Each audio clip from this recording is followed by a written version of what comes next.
ebrem nti ebe share so obedimre na ye de update ayensa aka ne nyina no ye de eba be sommo na ye be ko Ghana Police Service isi am no ka say one notorious Nigerian robber bi ewo Ghana ha say Ghana Police Service omo sa aka na me no ka say omo ache no de no akọ omo akache a omo ye nsem bi mu hwehwemu ni nyina ne say eno ada there was a planned robbery na nka ebe koso ewo Labone between banks miensa a Zenith Bank ene Eco Bank ena Ghana Commercial Bank and the banks miensa ena R0bber yi omadwen say omo kọ na omo akwa hwe omo ana say somehow omo makoyi sika kese no betimi achichi omo no magye omo hu sika enti eno ena amanfo etimi ema Ghana Police Service omo tip off a omo kopie mu awo Labone a omo make sure say this planned robbery no omo ebetimi esi ano kwan na omo ehyemu bi no omo nsa etumi aka omo na Nigerian a Ghana Police Service omo nsa etumi eka no Augustine Okechuku Maazi ono na oka robbers ne hu bia ono any the notorious Nigerian robber sisi am no ka say Ghana Police Service omo ensa aka no omo kika hu bi edimu afri mu atututu otimi ekos because omo kodu scene ho no some of the cars were packed the cars makoma be sem yensa and etimi call robbery na sisi am no ka say Ghana Police Service omo nsa aka cars ni mu mienu ena ba ko de omo etimi di dwane still na minim say Ghana Police Service omo edi omo achi a omo ebehwese omo sa ebeka omo enti sisi am no ka say mu mienu etututu ekos no emu mienu etimi efri mu a omo ayenya media enti there are footages I need na be mamo as to when some of these bodies were being transported in Ghana Police Service omo cars and omo so yen setimi car omo some of the scenes from the robbery scene no ye need na be so on your screens you can see so one of the cars is having gunshots ewo car na say ya ekopempim ye ne ade because at a point Ghana Police Service na also mu chase cars no na omo ensa etimi eka omo nti sisi am no ka say the Ghana Police Service omo abo omo homode a omo ye involved no most of them no omo ensa kabako ono ene down screens ne so no na mienu enso omo asisi omo afrim so there is an update from Ghana Police Service will take you through here na footages from the crime scene no ye de nyina memamo how Ghana Police Service ultimately ensa can some of these robbers are ultimately actually so on your screens update on 4 robbery attempts at Labone. The Ghana Police Service today arrested one suspect of a robbery syndicate and gunned down 2 others for planned robbery attempts on some banks in Labone, Accra. And some of the Bingana said updates at Ghana Police Service omo ede amayen no. First point they were able to foil the robbery. I mean plan. Some robbery some banks in Labone, they were able to foil it. That is the very first update at Ghana Police Service. Omo ede emayen na omo twaswa and probably at 10:45 a.m. About 10:45 a.m. 13th August 2026, police received intelligence that a gang of robbers were preparing to attack the GCB Bank, Eco Bank, and then the Zenith Bank, all at Labone. Banks me say heading ka body omo and na the targeted banks are now omo person omo robbery omo ewo Labone. Now, upon a police team was immediately after intelligence, information or more so a police team was immediately deployed to Labone, where the gang members were spotted in their vehicles parked close to the banks. And now, as a more parking close to the banks, also much cars me and son, we bank way. And tonight, I say, "O master show omo ho a omo person omo plan omo robbery no na omo ye no omo ye niye." Upon sighting the police, one of the vehicles sped off in an attempt to escape the police. The police gave them a chase and arrested suspect Augustine Okechuku Maazi. The other occupants, however, managed to escape. The robbers in the second vehicle also tried to escape amidst firing. And it was a hono ana kwakoye GTA bi sa no on. I said, a conforming to na police for also air to money or more. One of the suspected robbers, and I said, robbers never could me at the car, but could Jane. And I almost saw no mark the second car, so they started shooting at the police whilst trying to escape. Now, the police engaged them in a shootout, resulting in the death of 2 suspects. Police also recovered 2 vehicles, a Toyota Highlander vehicle with registration number GS 143418 a Hyundai Texan vehicle with registration number GS791517 and a blow pistol. Enti cars me no mutimi eje ye Hyundai Texan and a Toyota Highlander no enya bobo so e de ama no and a blow pistol enso so e ade a omu etimi eje di free akonfo ne ho. So suspect Augustine Okechuku Maazi is in custody assisting the investigation while the bodies of the deceased suspects have been deposited at the morgue for preservation, identification, and then autopsy. That is the updates at Ghana Police Service. Omo Ede Amayen. So what also said the Ghana Police Service highly commends the response team for successfully foiling the planned robbery attempt. The service is also grateful to members of the public who continue to share credible information on criminal activities with the police. And this is the update. Ghana Police Service omo ede ema yen yes so yedi ebi ema mo. So quickly you be call ni akwa some of the crime scenes because Toyota Highlander no omo de pempem ye. So first of all on your screens Augustine Okechuku Maazi and down screens ne so no ono de sisi am no ka say Ghana Police Service omo sa kana or Nigerian. According to some Nigerians omo gasa comments omo de ba kire mu say papa no is an Igbo or what of free Nigeria etuo enso omoji ye blow pistol omoji ye so na that screens ne so a uhwe bi no enti eno any updates no enti quickly no ye be any akọ some of the crime scenes no niam a ekọ so especially the time omochi Okechuku Maazi eno ye de be mambo na Toyota Highlander so a omo etutu 202 no omo tu bi fa windows no mu ni ade car no so ko crash ye enti ye de sa videos ni nyina ebehwe na ye de ni nyina edi amamo ti quickly no yanko crime scene ho na yemra ye ba e wa beto aso na edi updates ni nyina adi amamo.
Say you and the tea say it will be to tour. The Acaccra had the Domo R0bber, dear buyer. Now police for no Zenith Bank in a chia. Police for no activity with their share can't be so as a hands up. The hands up no car no so and I disobey movie. Oh, you know. It's a blow movie or corner police for decided to the air. The Edigu car that she can't pay to the air. At the toy, but still when I'm funny say Janacoy. The boy and I say no, yeah, we knew so where they come. I feel who play copper, no, my sack, police for Nakota almost to my Tom once said, but they will be more after Hako. To move to another police for the side behind Agadawaha. To move to another solid to the year, they go almost 17. They come and like they get to get a best war. I will tuna will shoot to 20 like show now this phone. I think I'm R0bber for no. If you map for my show, it's a number of business and okay. No, we have been paid for no say, and we pass any 2 cars. Yeah, Mijidi said, do you any police for you? Bad paper and to the movie. I'm to teach you not police for you. Oh, yeah, maybe who are paper trick and a police for you. I'm on no pick up. It's also this.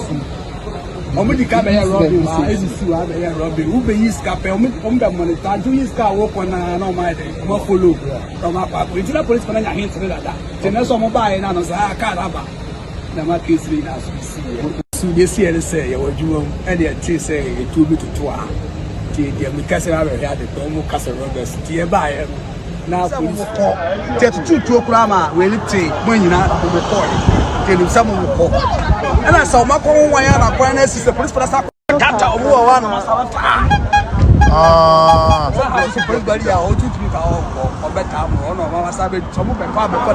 it's only police on the exchange car. So obi mu so a ana mu sane gu omo so a amunye this sane gu omo so a bank ben am korobe Zenith Bank.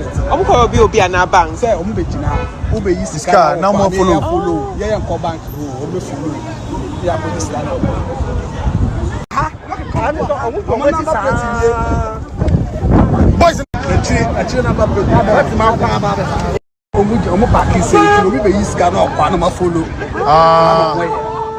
and don't spray can ya better police for that hate like come on mo dwane which is enti eno ene ensemo a ekoso e wo Labone enrada etututuo de wotimi se eyewitness no wotimi se action movie na ehwe ni TV so no agasa watimi ahwe bi e wo nani so ama no ayeye enti eno ene update no nti wotimi se na akwaye se wo se Labone ho de we hositie no omayi akwaye na tum kama ena se police ka so be block wa unya be bia obetimi afa ama na yeye nti wotimi so omko wan yes omudwane anye ye no mso omo saba eba back na omo abefa be bia omo start operation and then come afa ho adwane akọ because honom no netimi kosi main road ema ne ye bia be kwa kosi Labone junction na ebia so mbe de omo de omani be kire see no se so omo de omani be kire circle na che se omo ka omo de omani a kire bia omo be so omo fa bia na omo akọ na no na amu a etimi ema asa ne ma we nyina ekọ na okobokro no se hono ebe police headquarters ejo se ACCRA na Ghana Police Service omo etimi ebepie mu hono a omo ensa eka omo na there's a video omo hu ye no mu bi Ghana Police Service omo efa omo ede omo eto omo ka mu a omo ede omo koye eti ye be kono ahwe sa video no because who say such a case no because most of the Nigerians are omo commenting on this particular issue no they are so much disappointed in their own people because obetina krom Ghana for said they see ye dia hoho no yetimi agemo kama ne mote na se mo plan such a robbery odwene ho baby a onti ase because Ghana Police Service say am no ka say age so mo ka say omo nchew de obeye bia e wo so mo chew bia no be make sure say omo nsa ebetimi account na omo achew amana yeye and your screens are some of the cars omo ede ekoye robbery na sisi am no ka say de Ghana Police Service omo cars ni mu mienu omo enya ho timi de ba akudwane ye bada ne anim still na omo nsa ebetimi aka omo amana yeye na omo plan nyina omo ede kopie mu ho no se de edi ka de tu dwa bi ekire mo no omo pake ena de asi ho enti omo monitor either say obi na ma omadwen say eno bi boko akoyi sika kese sei e wo ha you see one plan sa na ma we bia me sure say omo tena ase planning hu say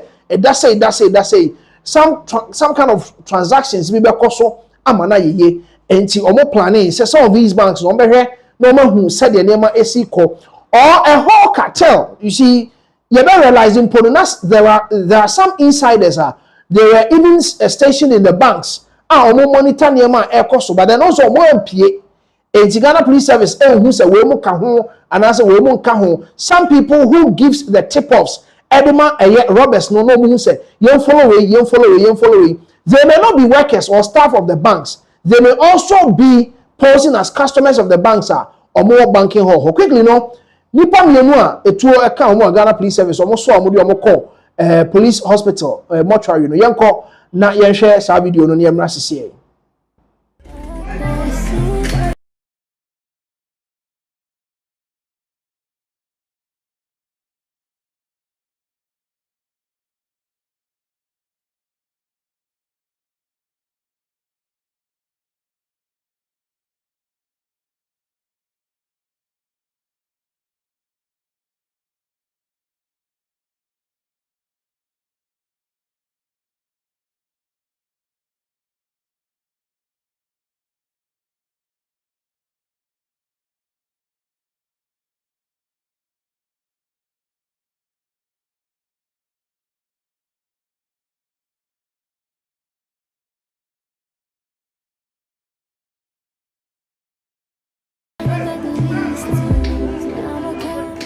All right, and see the video that we just watched, and also some of the cars are omo de ekopie mu robbery ho omo attract say omo de cars yi ebeye omo getaway vehicles and omo betimi de enema omo betimi aluti no omo de adwane. So you could see say some of them were holding guns any ade ewo eye scene ho no mo a ye nyina ye call ye ekokohwe bi enti kudos to Ghana Police Service ye behwe na omo adwane ene omo ayache omo free mu identification ewo so omo ye ni nyina ye de beba. But then the head of it all eye Augustine Okechuku Maazi, a Nigerian according to reports no ye Igbo you know sisi the Ghana Police Service almost aka nti ono de wetimi aboa na ehwehwemu bi safata ewo so omo ye no omo ebetimi aye na yensa aka the details of the whole thing Ghana Police obetimi agina so na omo edi omudwuma ese nefata because on say bibi say no especially omo free mu no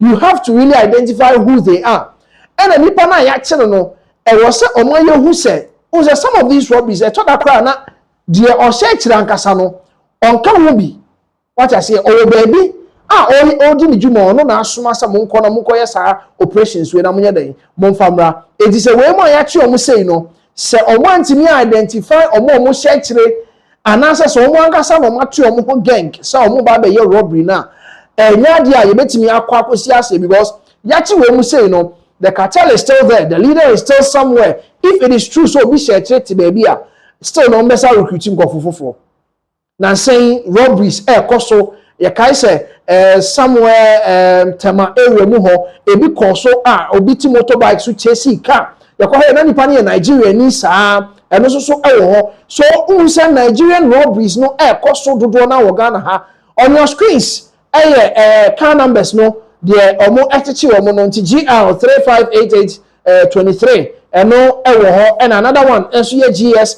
304022 enti Hyundai Texan baako and Toyota Highlander so baako and omo ensa ekan ye enti Ghana Police Service omo adwuma on this particular issue because enya bibi keke and a course so you could see say they plan everything to be able to gather 3 cars somebody call robbery no let's just say and say share support robbers no e was so sense wo mo akasa na etimi akom ho bom say omu di say adwuma na eno so ade it could also be said these cars are already stolen cars ebi omu ko ton kra enyeye enti ene ye de be ya adwuma ama home abamfa so de amaye enti omu a ebi cars we betimi aye omu de ano omu so sign na nyema si koye eyede no won satimi ahwere sa cars yi. Yes, indeed, it could be said these cars are stolen cars because Nigerians are more cars registered in Ghanaian number plate. Yes, it happens. So all documents will be work permits will be on Kata. Okay, you can buy a car in Ghana here and register the car in a Ghanaian number plate. Yes, it happens. But obi okobo krono de. Because ebe hen Kata mu kra no nko ye. Ansa na wetimi anya sika koto car, a register car no with a Ghanaian number plate.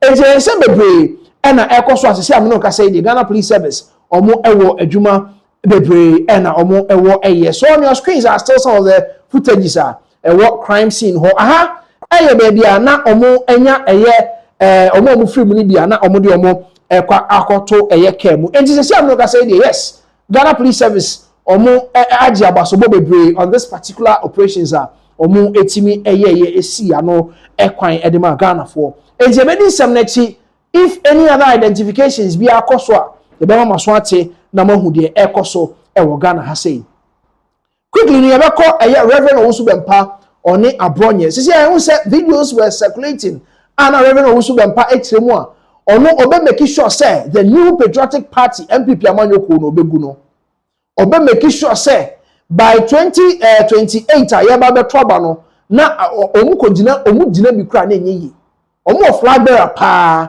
enso ogina bia na enye ye wo se ono na sa de betu dwa no bi se enya de se Dr. Mahmoud Baumia ebeti ya ba president wo Ghana ha sei ama okeka ansem ni bebre ema betu dwa mpo so ono na sa de betu dwa se ye friend of Flagstaff House ni ensem bebre na di na techering potentia Reverend R0bber onam se obe make sure se NPP ekuo no ebegu na abonye ama no reply o se drume bi ama Reverend R0bber pe ensema na ekoso kiremu a okeka nsem bi e the financial chief imam ho na chese ase papa no ni health issues ni ade okeka nsem fa ho ma yenuanum kramofo ni bi bowra na aso ho ekoye ekosheki ho kakra mesese me no ka se Reverend R0bber ene abronye DC say ntawantawa kakra ba omo ntem sesi amino kasa yi we sem a waka ama abronye DC aba reply eye osofo owusu bempa na sesi videos were circulating on revenue owusu bempa na odi etu dwa say obe make sure say the new patriotic party amanyoko no obe odno ande ne nsa ebegu party no ama 2028 ebedru kra na omo eni obi kra na omo nyoma dwempo say aba na obi kro mbegina amana yeye ni nyina ne say emre bi atwa mu na new patriotic party omo aban mu no Reverend owusu bempa ekeka asem bi edifa chief national chief imam ho ema yenuanum kramofo bi bowura Reverend owusu bempa sorry dem ho eko sheki ho nom kakra na omu ewie ye chi Reverend owusu bempa san so ko agrada evangelist mama part fia na tuo kuta no eno so ko ye nsem bebre ana ohu ni sen Canada for ne padi pa ana se ne papa mpo prekope ene na nadodan ko akufo ado so still na before ehwe ya amamra no ene ni diye enti ma Reverend owusu bempa se am no kasa yi according to abonye DC no sanyema we bi ka ho bi enene wage war on the new patriotic party so wodi atudwa say Dr. Mahmoud Baumia enya de say obetimi ahwe amana ba be president wo Ghana ha se amana yeye enti ono so NDC aba ba mu asese odi no akobo NDC kakra amana yeye no obe wage war on MPP ye ba ye be hesa video nyina but then first of all abonye DC sembe no aka e de ache Reverend owusu bempa ye hwe video ni emra sese apia se de ka kire o se wo enya wo na ma president Mahama ba wo frɛ no aka kire ne se next time no mu nyina mu ye NDC fo enti ma bonten emegumani mase se maka asem kura na enya enam se wo tan MPP nti utimi gina wa sori dam na wo di trust MPP fo abadaje no ba me de maka trust wo frɛ me a wo so mpadaje no ba me de maka trust wo frɛ me a wo so mpekramoni na nam hu se wonye ni papa because of what we yimu de me no wontimi nyere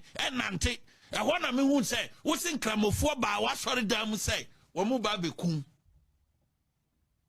nkramofo ba wo wa sɔre dam se wo mu ba bekum enti wo de wo mfa nkyɛ wo mu da sa wo se wo som nyame na se wan kasa asɛm na nkyerɛ me ɛwɔ wo fie hɔ a kwasie da pagya bible kyerɛ wiem ni enhwe de ebesi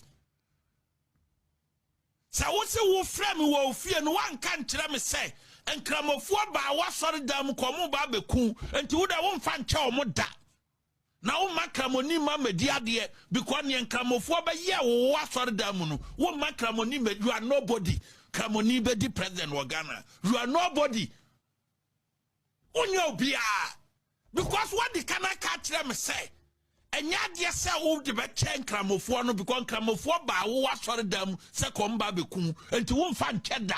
You told me in your house.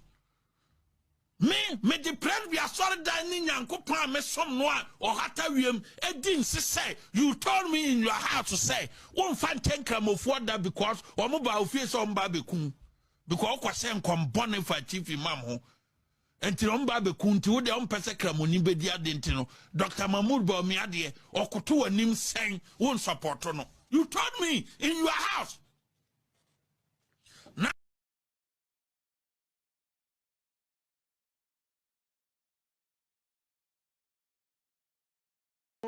Abronye DC ne nsemo a odi etu dwa kire mu a yes indeed with nsemo ekoso ewo Reverend owusu bempa sorry ho nsemo okafa national chief imam ho ma ekremofo bowura ne ho ko sheki ho kakra no kyerese yade a ohu ne se ha ne pa nti ono pa de Ghana ha onhwe pa ma nkremoni meye president wo Ghana ha da enti no na abronye DC ede no ode Reverend owusu bempa se omra no omeya no so se enye ono ne ka asasem na enti ni nyina mu no mesanso de mu de tomanim say ye be kɔ no akɔhwɛ video a back in the days Reverend owusu bempa di tu dwa say ensem bi ekɔso between ono any the then chief of staff and a president former president Anadodan Akufo-Addo ema mu kire mu say enkom se bi o share about about Dr. Mahmoud Baumia ho no onko no onko twensan oye na dwe say sa ade ne paade onye na no hu ni say ama a time bi say about to on MPP for ntem quickly no yanko ni Reverend owusu bempa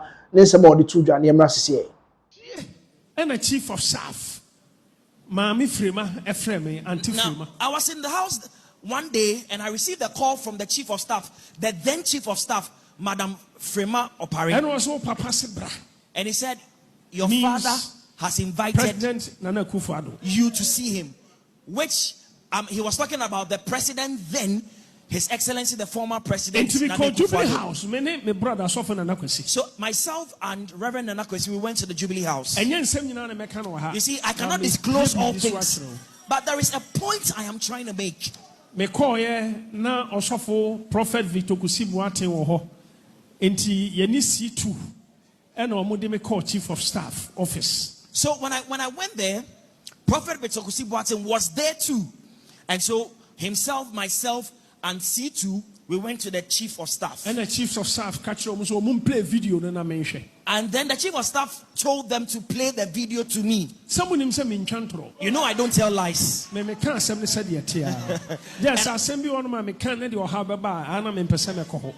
Now I don't tell lies. Just that there are certain things I will not talk about if it can potentially cause some trouble.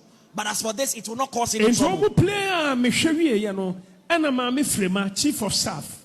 At that time, you know, Obusam say, Odivoya, and I'm saying, I am here. So they played the video to me, and after I had seen the video, then the chief of staff, then Madam Frema Opari, asked me, Prophet of God, are you the one in the video? I said, yes. And he asked, Prophet, why did you say this? Why did you give this prophecy? And I'm saying, Mommy, a old video, 2013, Satam, Nana president. And I said to her that, oh, this is an old video. This video was recorded so many years before His Excellency, the president, then became president. So I did not even know this was going to happen, but I prophesied because God gave me the prophetic word. And she told me that we are not happy with you about this prophecy. In fact, call Papa Onan and Kokasa say old video. And he said to me, go and see the president. But who says Satam now you're young? The oil translator no young. He said, go and see the president and explain matters to him because he's also not happy. But well, it's true. The video is an old video. I've seen in that video that you were a younger man, and the man standing beside you translating what you were saying was also a very young man at that time. And all catch them say. And she said to me that I should go and see the president because he has called for me. Who president? So I went to see the president. What transpired between myself and him, I will not talk about it. Chief of staff catch him says, and so the chief of staff said to me, before I leave the Jubilee House, she would like to see me again before I go finally. Also for Penny Victor Kusibuate confirm say, oh, a old video. Even right there, Prophet Victor Kusibuate confirmed that indeed that video was an old video. Chief of staff catch him say, Papa. And then the chief of staff said to me that tomorrow or the day after tomorrow, Monday early morning, grant interviews. I should grant interviews. Now prophesy. And then I should prophesy. Video that video which had gone viral, God has reversed the prophecy in that video, and that this time God is bringing Dr. Bawumia as the president and the leader of Ghana.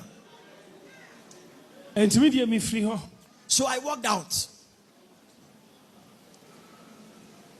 When I got home, my prepare say me grant interviews na maka de ma me se menka. I had prepared because to say o papa say baby akokɔ ba ta exano ha na ne bagina na ne ba no enti o support ma me anto so support no. No, but, so I was getting ready to grant the interview, and because she had said to me that a fruit does not fall far away from the tree actually, and he supports Dr. Bawumia, so you must also support Dr. Bawumia. May prepare. Now I was getting ready. I was getting prepared. I'm just going to make a software witness. Now, software may be my witness. And then the Lord spoke to me and said, Do not say anything. Be quiet. So I did not grant any interview. And only me problem. That is where my problem arose.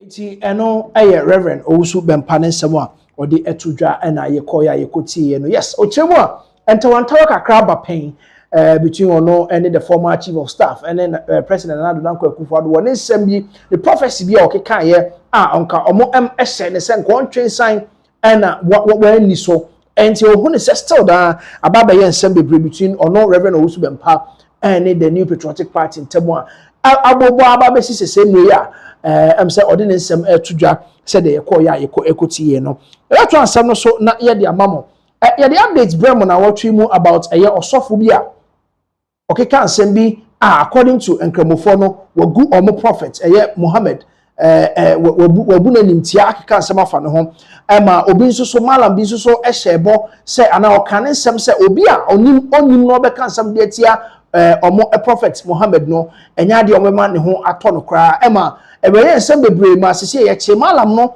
eche sofo no ka ho na ye di osofo no kopie eye Ghana Police Service no ene ehu se enkramoni panyi bi nso so ewo police station ho no mo a ono so fa tire ebo osofo na so eno ene da screens ne so no ohu se ya na ode fa na so ho wo na chi ene ode ema no owie ya na otene ye na okoye ena manfo se da bi papa ye nche no na ye se o ya che no na se nipa ye che no first no enyo no first of all mama who say papa na ankasa odi sa adwuma ne nsa etare osofo na so ho sese no oye Ghana Police Service according to reports no oye Ghana Police Service panyin sese ameno kasa ide reconciliation bi akoso between no any osofo no ansa na osofo no ankasa ye che no ne malam na no so shebo se obi kasa tia omo prophet na omo ebe make sure say no ho be che no omo so reconciliation bi akoso you say asumbo no na edi e wo side ho no sese ameno kasa reconciliation be etumi akoso ama no ayeye first of all no video no and a down screen no so overhead but then there's a comparison between the pana ye che no any papa ya obo asumu no e mama for my who said there be enye ono akasa na ye che no na we ni de oyam say police for pay for because Ghana front here say in the custody of Ghana Police Service yachi obi no obi timi fa kire be boni pa no e ba assault ni pa no e wo police station ho ma ne yeye ejina hwehwe aso eji report e ba chemu a papa na ngasa no oye Ghana Police Service empanyimfo ni bi e wo Ghana Police Service enti quickly no the reconciliation video IGP ka ho National Chief Imam e ka ho ni na e be kwa kohwe ba then yenko na yenhwe asumbo na e ma Ghana fo dodo na ase enti e chimi ko police station ansa kra na e be di masem no ebetimi ambom asumbe 3 ansa na e de makọ court ye hwe sa video ni e ba e the reconciliation video no so e be ma mo ama afda na kan da yake yin nan very clear to ina wani ne kamar yadda malami ya fito yanne ne apology da ya kamata shi ma da muke sai ma muka zo police department da ne ina apology amma shi ne kan kamar still na ina so ya explain kanshi shi ma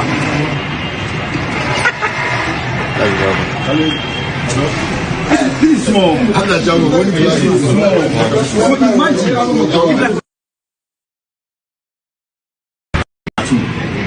Ama afda na kan da yake yin nan very clear to ina wani ne kamar yadda malami ya fito yanne ne apology da ya kamata shi ma da muke sai ma muka zo police department da ne ina apology amma shi ne kan kamar still na ina so ya explain kanshi shi ma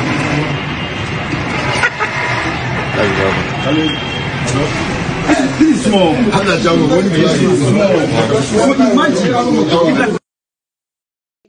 Any video I mamo ekohwe ya na chirimu papa no ana osofo no was assaulted in police custody e ma Ghana for do na e kansem e de efa ho na say na me nka de to anim there has been a reconciliation between osofo ya ye born asumfa na so ho no eno the da screens ne so no timi say elandi ye papa owie ye eno sadidi na tem e de eka ho na there has been a reconciliation enti ye be kono akọ reconciliation video no IGP wo ho National Chief Imam wo ho osofo na nkasa wo ho de born asumfa na chi no wo ho e na malam ba kono so ye di nka che no because ono no na say eja wo mo ko abontin sesi ono osofo no pa de There's a nyadi anko no ho beche no, but then the intervention of Ghana Police Service etimi asisa nneema we ano kwan asisi ayi asumdwe etimi aba nti yenko ne hwe sa video no semben na mpanimfo no di tudwa ye hwe video no ne emra asisi ayi. If it's outside, within the Muslim jurisdiction, will you even open your mouth? We should respect ourselves. You know who we are talking, you are talking to. Prophet Muhammad, have you ever seen any Muslim disrespected your Jesus? Do you know Jesus very well? Do you know much about Jesus? If you wake up after SS, you say you are a pastor. Can't you shake it? Nonsense. Don't do that mistake. We are even here. You don't regret for what you have done. The man have regretted and he has apologized, but still he has been arrested. And you standing here, you want to explain yourself that some Muslims are insulting Christians. That is why you take the law into your hand. So the law will deal with you. Foolish man you are. If your mate won't reach anywhere, if they leave you to the community, your mate, the national chief imam shows that he's a leader. There's nowhere chief imam will go. He don't preach the relationship between Muslims and Christians. Anywhere. He said this country, people should learn from us. So some people like you, problem people, you want to create tension. You have even created the tension when we are even talking. You don't even say, I'm sorry for what I did. And you are still repeating yourself that some Muslims are insulting Christians. Why? Prove it to us. Have they arrested them? So in short, Jama'a da muke tare da kunan, abin da yake yana gudana, komai na gudana shi. Kamar da nace mu ta ba tuna. Please, kindly allow the police, please allow the police, allow the police. You requested this, so you just come out and allow the police to take part. You just take an attention so that is it.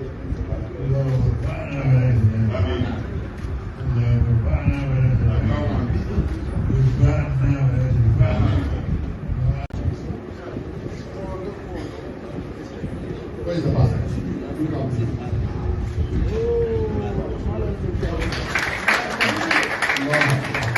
This topic is very important for us. And please, we have to do and you this one very well. Let us just go far. Yeah. We have killed the Satan by just one blow. And that's another one there.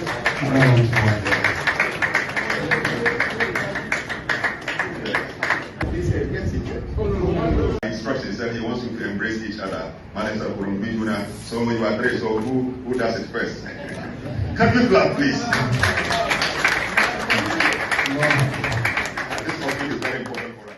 All right, enti mo hu se CCADM say asumdwaba because there were other videos that some other Muslims were threatening say mo be ye nkremofo sa e wo Ghana ha say ya omo de enya de so mbeti ase amana yeye. There were some other videos. People were talking about the fact that some na mo se mo nya this year. Ye de this year Ghana this year. Enti ye ma manfo emfa yanim emetwitwi fom. Se sa na mo be ye de a ma me no kasa ye kiremu a ene nke be dane ntokwa. Because who say obi a ye na asori o ye Kristoni we ye nkramoni obi a ye na asori na se o ka pese o kasete a obi a enye ne kwan so no what I say enye ne kwan so nipa na ngasa kono konya no encounter no say okay ma sesa me ba no mogyan no amanaba be yeye enti enye se wonam na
shekaran jiya zuwa wancan bakwai duka bawa Allah da baba su shine wanda ake zargi ko ya zargi shugaban halitta annabi Muhammad sallallahu alaihi wasallam alhali baba shi zuri ba kuma bayan haka duk da wannan ya fito ya nuna cewa inda ya kuskure cikin maganar shi ya fi a yau kuma wannan dan banza ya zabi fiyayyen halitta shugaba annabi Muhammad sallallahu alaihi wasallam ba mu da fita ba mu da mabiyi akan shi ba wasu kuma ne muka zo da yadaya tun shekaran jiya muna nan ga gidan yan sanda yanda za a ɗauko shi jiya mun kuma dawo na aka ba mu assurance cewa ko ya aka yi an ɗauko shi gashi ma an ɗauko shi shi wai in baka gode da mutum ba za ka gode da Allah so ci mu ta hakuri da juna in abu ya zo ko malamin nan da aka ce an kama shi a dalilin babu shi ne waje da muka zo ne yanda za a saki saboda me an yi haka ne saboda yan baya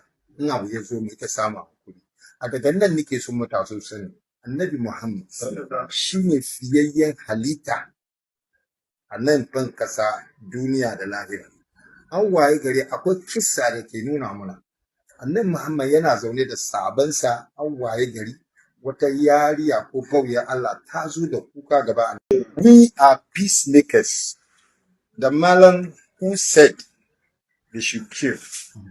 You see, the office of chief imam has called for his arrest.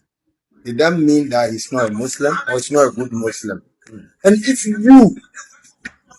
he has even apologized, and you are in the hands of police, but still you want to explain yourself. If not only we are at the police headquarters, if it's outside, within the Muslim jurisdiction, will you even open your mouth? We should respect ourselves. You know who you are talking to. Prophet Muhammad, have you ever seen any Muslim disrespected your Jesus? Do you know Jesus very well? Do you know much about Jesus? If you wake up after SS, you say you are a pastor. Can't you shake it? Nonsense. Don't do that mistake. You are even here. You don't regret for what you have done. The man have regretted and he has apologized, but still he has been arrested. And you standing here, you want to explain yourself that some Muslims are insulting Christians. That is why you take the law into your hand. So the law will deal with you. Foolish man you are. If your mate won't reach anywhere, if they leave you to the community, your mate, the national chief imam shows that he's a leader. There's nowhere chief imam will go. He don't preach the relationship between Muslims and Christians. Anywhere. He said this country, people should learn from us. So some people like you, problem people, you want to create tension. You have even created the tension when we are even talking. You don't even say, I'm sorry for what I did. And you are still repeating yourself that some Muslims are insulting Christians. Why? Prove it to us. Have they arrested them? So in short, Jama'a da muke tare da kunan, abin da yake yana gudana, komai na gudana shi. Kamar da nace mu ta ba juna uzuri. Shekaran jiya zuwa wancan bakwai duka bawa Allah da baba su shine wanda ake zargi ko ya zargi shugaban halitta annabi Muhammad sallallahu alaihi wasallam alhali baba shi zuri ba kuma bayan haka duk da wannan ya fito ya nuna cewa inda ya kuskure cikin maganar shi ya fi a yau kuma wannan dan banza ya zabi fiyayyen halitta shugaba annabi Muhammad sallallahu alaihi wasallam ba mu da fita ba mu da mabiyi akan shi ba wasu kuma ne muka zo da yadaya tun shekaran jiya muna nan ga gidan yan sanda yanda za a ɗauko shi jiya mun kuma dawo na. All right, it's here to answer no so na yede amamo. Quickly, you call an update on a accident this year. Of Anko Accra Highway no so accident this year. Na nina say na men kind of say abobo ya binya accident na Ghana Police Service o ma yesa o mo hwe na o ma make sure say o bet me direct traffic. And it say Mercedes Benz and I say sprinter ibi be drew ho ana age na nke direct no. And it said tipper track means so if Rabontia a day ebebo mu ema ekonya ekoye a gory accident ewo of Anko Emma and Sembebre 80 ACC ye 80 Emma amount for do na omo ehwere omo enkwado na so prayer Emma nipa accident first accident is here and a jono and sana Mercedes Benz there no sprinter no so e de ebesi no abobo ya driver no ewuye ema car sprinter no so mu nipa dodo na ewuye ti quickly ne be crash scene honom na ye de honom foni ni bi de achem ye wi a what is the update on this particular accident to see here na no ada ewo of anko no ye de nyina be ma munti ye hwe video we na ye mra ye ba na ye de update e free mo ba nyina de amamo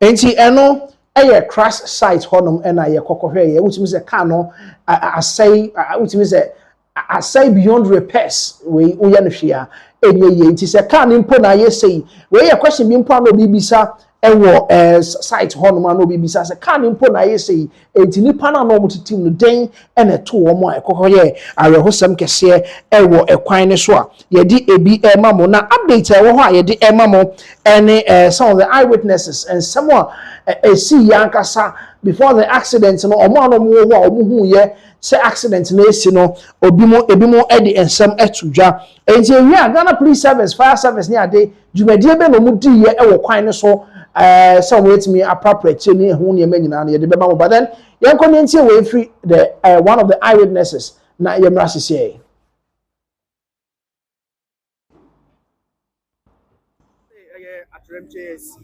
Samre si no unyo ni pa ko a udi kan a ohunye to betime cheche mo kwan a efa sisi ni ekofa ba ya Samre ya hwe yenu anom ne yawo de ade ni nyina ba ni se abobo ya bi na olodu anka na nka okọ Accra na ka bi di pimu no na ono su adi pimu no na nanim dani se nti papa no fit moto no su fit off no owu on the spot na owu on the spot na obe ejina ni ho be 2 hours na police back bi su twemu na ejina no nti ejina police no na police no su di ni car ni sisro ho na direct traffic no nti de ebe hu ya ni se ebe hu be 2 hours na police ni bia so mba of from nyina obi amba nti de ebe hu ya ni se trailer bi efisro ho na odi so police car no odi bo police car no na police car no full pavement no ebe to ha se echenu na trailer bi su eto aso trailer no dey to me beji first one to me beji na na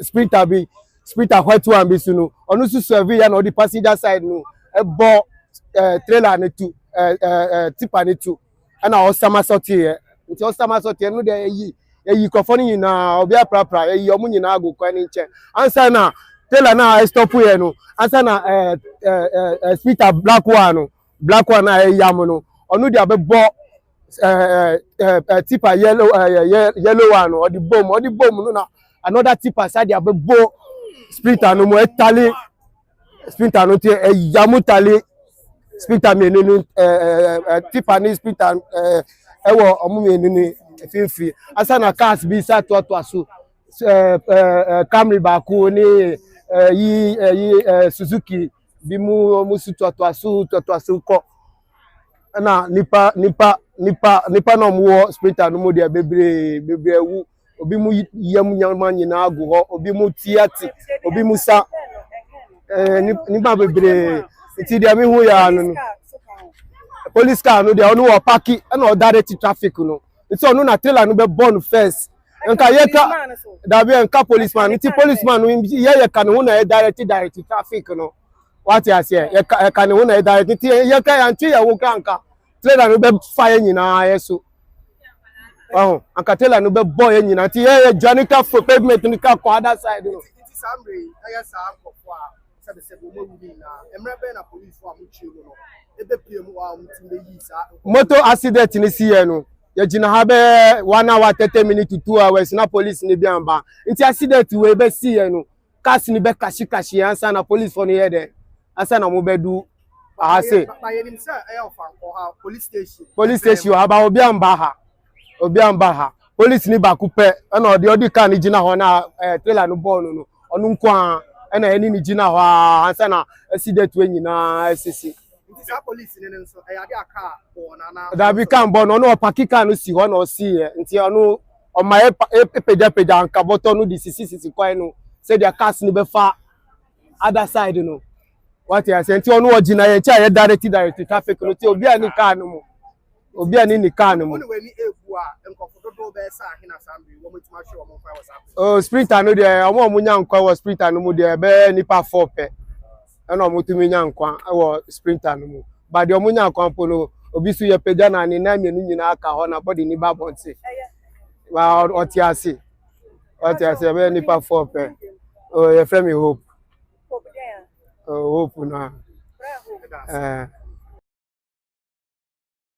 Enti eno any eyewitnesses ni bia omo ede omo ensem atudwa na ye ekoti ye no enti yes sisi am no ka say de Ghana Police Service Ghana Fire Service omo ekopie mu ewo eye site honom omo ko ekopie ewo site honom a omo ede ensem anase omo ko di dwuma ewo eye site honom enti eno eho ensem na ye de mamo but then ye another video a ye be kwa kwhwa Ghana Police Service Ghana National Fire Service omo ko ya omo ekoyi sa enema no edi efri ho but then on your screens of Bank-Robbery barrier crash blow by blow accounts of how accidents occurred as death toll reaches 11. It is am no ga say omo etimi efri mu no makoma 11 na omo efri mu akwa ye ensem bebe ama amamfo etwa there were videos are some of omo ehun nipa bi free mu ewo site hono na omo esu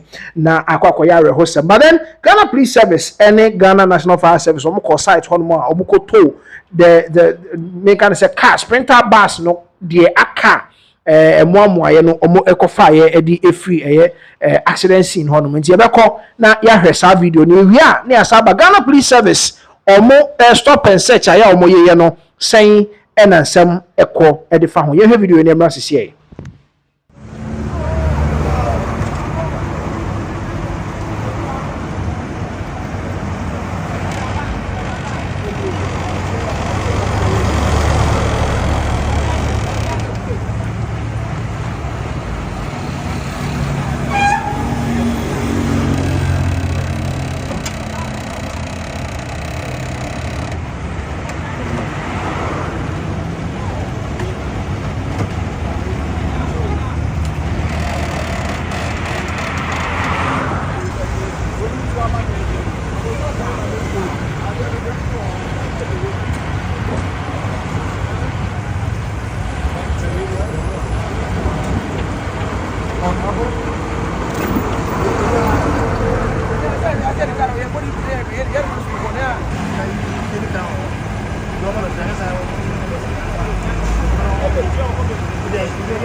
Fire Service omo ekoya omo ekosesa niema eka ase ewo accident scene honomo na yemamo ekohwe no quickly no Ghana Ministry of Foreign Affairs the ensem ababa betutwa na when says xenophobic attacks and ekoso South Africa Ghana ye di mu ntintima se be wakofa ya de share de omo free South Africa de omo be PM Ghana no ensem be a lot of people were not even happy about the fact that Ghana yes say sika ede ama omo free ho ba ye ya mo sika ya mo packages ebi mo reintegration ni sika ye de mo nyina na ebi mo kra ni nye ho se na ade na mo ma san kofo we sika no kra free hin ho sem bebre but then Ministry of Foreign Affairs ede sem about betudwa se omo ye kofo omo free South Africa buy chartered flights any ema omo buy de me mo lorry fare any reintegration amount of money bi a de mo packages a de go if you aso me mu a omo eso de call ye no ehin na sika no efree and the Ministry of Foreign Affairs at the press statement at the aba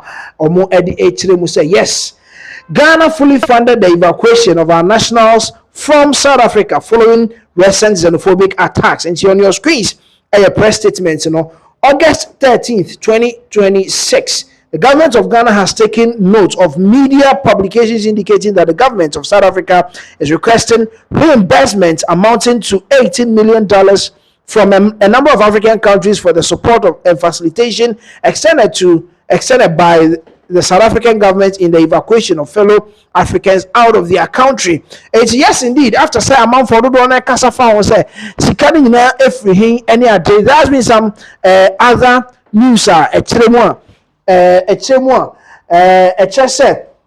South Africa by no omo air request say emwa omo de boy through the evacuation no omo air refund from some of the countries, but then Ghana ya chiremu say evacuation ni nyina sika no if we ho na buy. The Ministry of Foreign Affairs wishes to state for the record in unequivocal terms that evacuation of all our compatriots was fully funded by the government of Ghana and our Ghanaian partners.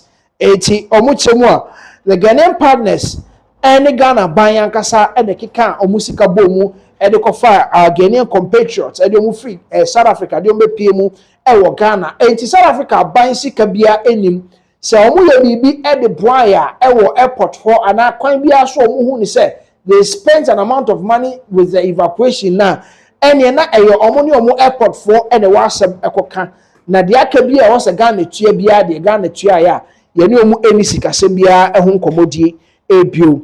So for the avoidance of doubt, Ghana did not seek any financial or material support from the South African government or bring our fellow nationals back home. Government further assures that the latest round of evacuations have followed the same principle with the government of Ghana and our Ghanaian partners bearing the entire cost. As Yom Chemwa, not even a penny or a peswa, and Omuji ye Eddie Free South Africa buying ho, Bibiana Efri Ghana aban ho, and Omo Eddie Ebaya, Omo Eddie Ebuaye, Eddie Yi Ghana for Eddie Omo Efri South Africa. And Sikabi anywhere ye Eddie Efri South Africa by subsequent evacuations in so a course. So Nina Ayadea was fully funded by the government of Ghana and Omo partners.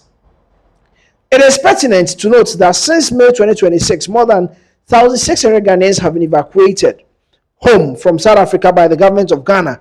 The evacuations continue. Still no evacuation to Aswa Omu Eyi Ghana for the share Eddie Omu Efri South Africa. Since May 2026, Ghana for Dodo Mpem 1,600 and Omu Eyi Omu Eddie Omu Efri South Africa BPM Ewo Ghana. It is also worth highlighting that upon arrival in Ghana, the evacuees are all provided with reintegration funds, transport fares, and other relief items as part of the government's commitment to ensure their smooth reintegration. And no, and I'm thinking about so the man so we PM Ghana ha almost also pesika botting be the mount or much in the sika the reintegration, it be a transportation, any package. Ebi mu emo anwa ebi mu kranta de ne ade a edi go bag mu de mo ni nyina ya ade a Ghana ban na efa eho eka.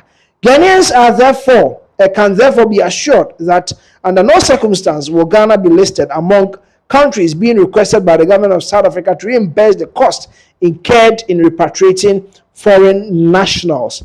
The ministry reiterates the government's commitment to protecting the lives and welfare of our citizens wherever they may be, and will continue to take timely and decisive action whenever the safety and security of Ghanaians abroad are at risk, regardless of the cost required. In Jomu Ghana for any rest assured, Monda Mohoso, I mean, enya de say Ghana, Edin Ebe Pie Leicester, South Africa for Ese Omu Esa Jomusika Ewo Mo Mo se Omu Nko, na Omu Nko na mo boa mo mako back to Omu Kromu a. Eye den na mo sa ba se mo baba beji musika ewo countries ni ho. But then Ghana's Foreign Affairs Ministry they atudwa say enya de say Ghana for eka ho na Ghana ni bi ho ba bia na ho be chi ni bia no no matter the amount of money involved Ghana by be make sure say omo ed nipa no ebeba back to Ghana na wa ba be born bra ewo Ghana. We convey our profound gratitude to President John Dramani Mahama and all Ghanaian partners for ensuring a fully Ghanaian funded evacuation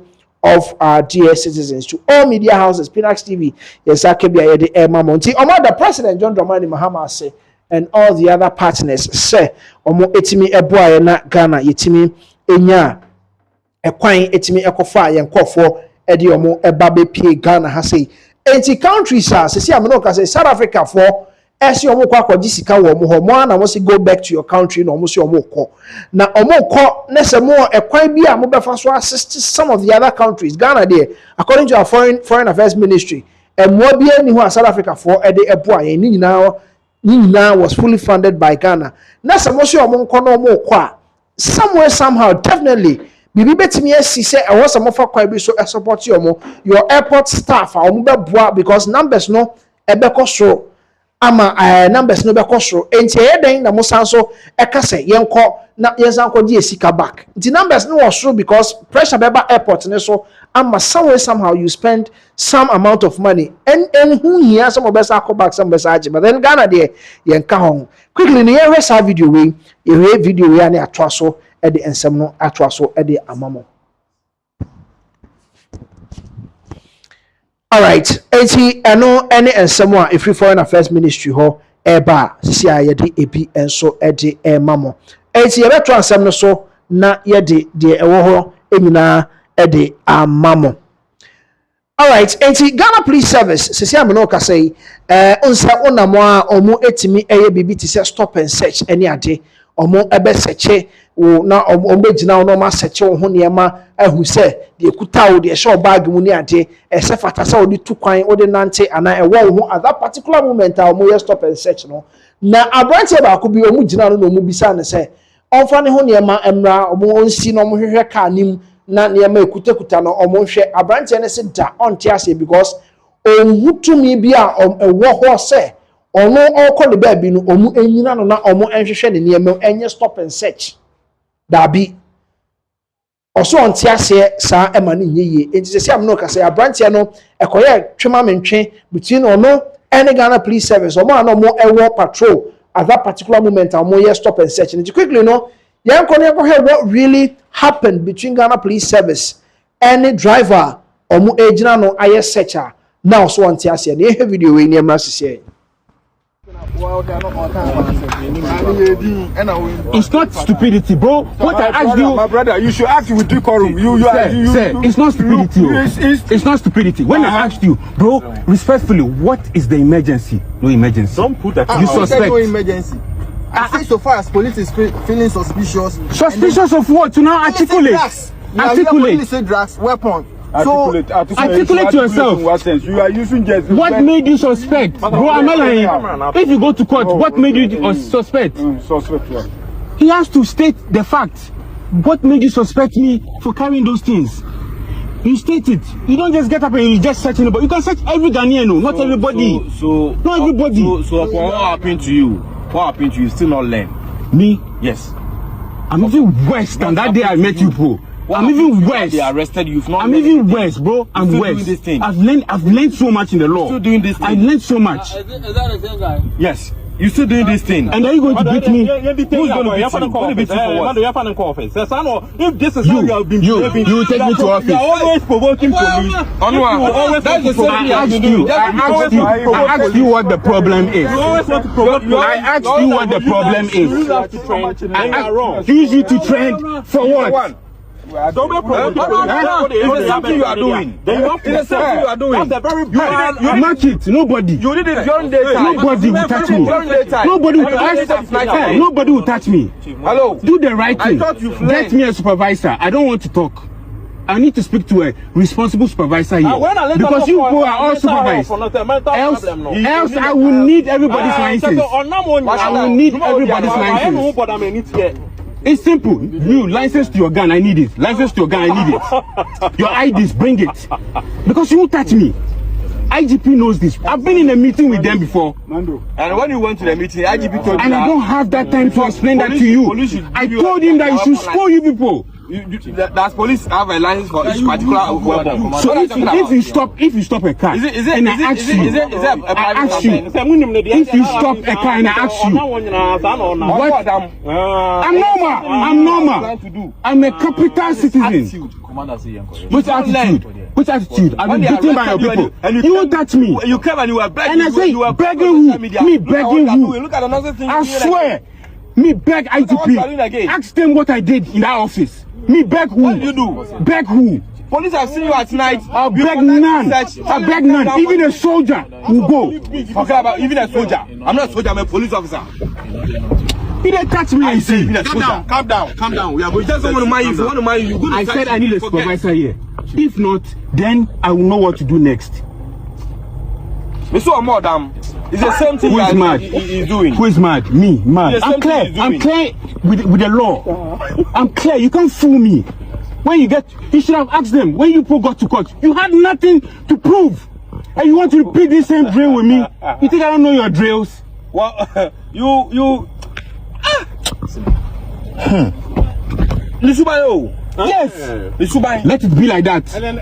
Driver, was it for my uncle? I'm telling you, was it for my car? Oh, you search it. What is your articulation? And I need a supervisor here. Hello? It's like nobody is talking. Bro, I need a supervisor. Stop and search. With all due respect, I need a supervisor. I don't know your rank. This guy hit me. I don't like it. This guy. Who hit you? This gentleman hit me. Who that you are saying that? Because I said I refuse. Who hit you? This gentleman. Mental hospital. No. Who most somebody hit you? You hit me. Bro, see, chill.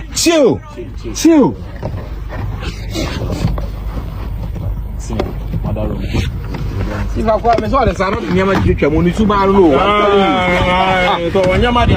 that's what he's doing. That is attitude. Or the link. If I have something in it, and I ask respectfully, bro, what is the emergency? And you don't answer me. The gentleman told you that. He said he's suspected. He said he's suspect. He's searching for weapons in a I get you, but the moment he says he's suspect, it's a different game. It's a different game. You went ahead and asked further questions. I asked him, what is the emergency? What is the emergency? Yeah. Listen, the emergency is a stop and search. A general something you are doing on the road. That's not emergency. Are you are the only person? That's not emergency. That's not emergency. You are not the only person police is searching you. Bro, we see different guys police is searching. My own best friend almost got kidnapped by a police. We know what's going on. What is going on? My own is bring IDs. Stop it. No, let's just. If you get that, bro, see, last time, nobody entered my bag. If you enter, we are going to court. Don't worry. If you enter, we go to court. We will take you to the great quarters, then we search. Right now, you are making me feel like I should give you consent. Hello, my brother. If you don't understand, we are taking you to the police station. I do not consent. I do not consent. You consent over there. I do not consent. Listen, for a search. We suspect you are hiding something in your bag. Me. That is why we are refusing the search. You suspect weapons. Yes, exactly. Because from the way you are behaving, now you are now making a different case again. The way you are behaving, you suspect you have concealing something in your bag. You are listening, eh? Yes. Now you suspect I have weapons in my bag. You are I said we suspect. Okay. You are concealing. You suspect. You suspect. Yes. And I'm saying, I do not consent you for a search. We will search you at the office, not here, because you feel that here you are not safe, right? I'm going home. We are taking you. I'm going home. You take to the office and search you. You can't be doing that.